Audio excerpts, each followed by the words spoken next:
So what exactly makes the scapegoat child? There are a list of qualities. One, they are labeled as too sensitive.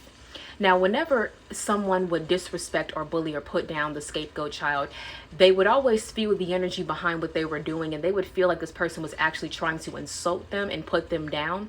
And when they reacted, they were told, "Oh, you're being too sensitive. You cannot take a joke light enough." So this would kind of cause them to gaslight themselves and have other people treating them horribly.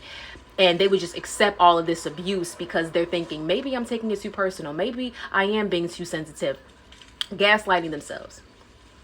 They also have difficulty expressing their emotions because their emotions were never validated. Their emotions were more so invalidated, and their emotions were not seen as valuable. A big one is they struggled with people-pleasing behaviors, codependency, addiction, substance abuse, anxiety, and depression.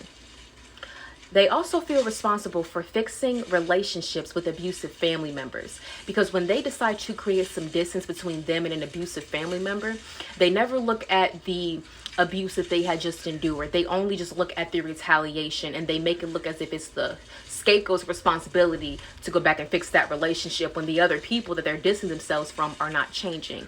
And they don't realize that they're just moving on for their peace. They are also labeled as the trouble child, the liar, the bad seed, the rebellious one, the defiant one, all because they speak the truth and express themselves authentically, and they don't follow the crowd.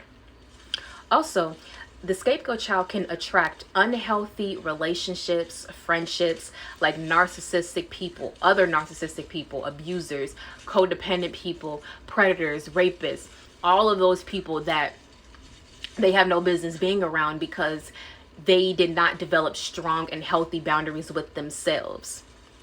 Also, they constantly blame themselves and feel like everything is just somehow their fault because those are not their words. Those are the words of what their narcissistic family has taught them, that everything is their fault.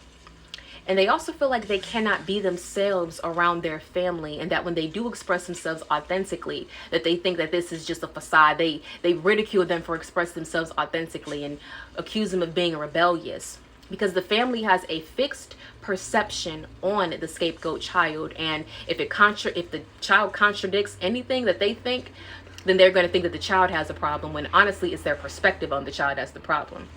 And the narcissistic family can very much misjudge and misunderstand the scapegoat child. So pretty much they have to limit contact with certain family members for the sake of their own health. And the family can sometimes discredit or minimize their acknowledgments, and they don't see their true worth and value.